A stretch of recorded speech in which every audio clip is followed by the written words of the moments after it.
परंपरागत रूप से प्रचलित शिक्षक केंद्रित शिक्षण प्रक्रिया के अनुरूप निर्दिष्ट विषयों या प्रकरणों पर केंद्रित होकर आलाप या भाषणबाजी आज के स्कूली शिक्षक नहीं करते हैं। पाठ्यचर्या में बंधकर काम करने का समय नहीं रहा। पूरी शैक्षिक प्रक्रिया बदल चुकी है।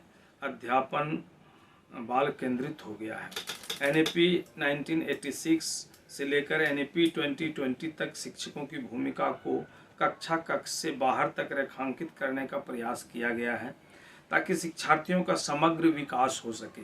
उसके भावनात्मक, सामाजिक, शारीरिक, नैतिक, मनोवैज्ञानिक और कौशल विकास के लिए वर्ग कक्ष और वर्ग कक्ष से बाहर शिक्षकों को फैसिलिटेटर तथा मेंटर की भूमिका अदा करना होता है। बच्चों के निजी और सामाजिक गुणों के विकास हेतु तत्पर होना होता है। इस तरह के दायित्वों का निर्वहन अलग से नहीं किया जाता है, बल्कि शिक्षक यदि कक्षा में बेहतर ढंग से अधिगम कराने में सक्षम होते हैं, बच्चों से सहानुभूति रखते हैं, उन्हें और उनकी बातों को समझने की कोशिश करते हैं, उस पर विचार कर उपयुक्त सलाह देते हैं, तो बच्चे स्वयं उन्हें अपना मेंटर कबूल कर लेते हैं और उससे अपनी समस्याएं साझा करने लगते हैं। और यह स्थितियां सेवा प्रारंभ करने के कुछ एक वर्षों के उपरांत खुद ब खुद मेरे इर्द गिर्द पैदा हो गई थी। कालक्रम के अनुसार कई स्कूलों में मेरा स्थानांतरण हुआ। हर जगह कुछ एक दिनों बाद ही बच्चे निजी रूप से जुड़ते चले गए। कक्षा तथा कक्षा से बाहर बच्चे और उसके अभिभावक हमेशा विभिन्न मुद्दों पर सलाह और सहयोग लेने के लिए संपर्क करते हैं, चाहे वह सरकारी लाभ नहीं मिलने की स्थितियां हो, चाहे बच्चों का खराब प्रदर्शन हो, चाहे पोषण संबंधी समस्या हो, चाहे घर की विषम परिस्थितियां हो, चाहे भविष्य की चिंताएं हो, चाहे सामाजिक व्यवहार या उपेक्षा हो या निजी व्यवहार हो, सभी मुद्दों पर लोग परामर्श करते हैं। इसलिए मैं अघोषित रूप से मेंटर की भूमिका में खड़ा होता रहा हूँ। इस तरह खुद से ओढ़ी गई भूमिका निर्वाह में यदि कोई निजी या सामूहिक समस्या आती है तो उस पर अन्य अनेक शिक्षकों के साथ परामर्श कर उत्तम निर्णय तक पहुंचने की कोशिश करता हूं ताकि उत्कृष्ट निदान प्रस्तुत किया जा सके।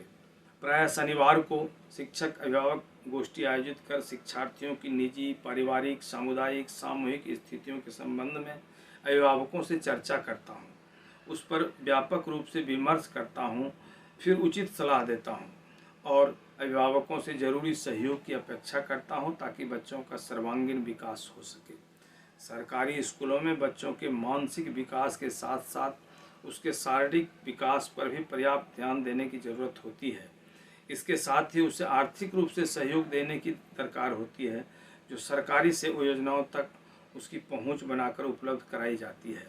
75% उपस्थिति दर्ज करने वाले बच्चों को सरकार द्वारा छात्रवृत्ति, पोशाक, नैपकिन, साइकिल आदि की राशि उपलब्ध कराई जाती है। साथ ही उसे निम्न सहायता तथा सुविधाएं दी जाती है तथा निःशुल्क पाठ्य पुस्तक, अभ्यास पुस्तिका, वर्कबुक, बैग, लिखने पढ़ने की सामग्री, पानी की बोतल, पुस्तकालय की सुविधा, ई लाइब्रेरी की सुविधा, प्रयोगशाला और शैक्षिक किट आदि आदि। साथ ही स्कूल आने वाले शिक्षार्थियों को स्वस्थ शारीरिक विकास हेतु दोपहर में पीएम पोषण योजना के अंतर्गत पका पकाया भोजन उपलब्ध कराया जाता है ताकि शारीरिक रूप से बच्चे स्वस्थ रह सकें। इसी संदर्भ में स्कूल कैंपस में किचन गार्डन में प्राकृतिक रूप से सब्जियां उगाई जाती है ताकि हरी साग सब्जी उगाने और खाने में बच्चों की दिलचस्पी हो सके। विश्व 25 के लिए जिला प्रशासन द्वारा किचन गार्डन के संदर्भ में अच्छा कार्य करने के लिए मध्य विद्यालय महसपुर को सम्मानित किया गया है, जो हमारी सक्रियता को प्रमाणित करता है। स्कूल में नियमित रूप से स्वास्थ्य जांच के अतिरिक्त बच्चों को निश्चित अंतराल पर folic acid, vitamin D, vitamin A, calcium, albendazole आदि की खुराकें दी जाती है ताकि बच्चों का हेल्थ बेहतर रह सके। शिक्षक अभिभावक गोष्ठी में भी बच्चों के निजी स्वास्थ्य पर चर्चा होती है और स्वास्थ्य चेतना के हेतु अभिभावकों को उचित सलाह दी जाती है। अनेकों बच्चों को निजी रूप से हेल्थ चेकअप कराने तथा बेहतर स्वास्थ्य बनाए रखने के लिए जरूरी सलाह दी जाती है। स्कूल में प्राथमिक स्वास्थ्य किट उपलब्ध है।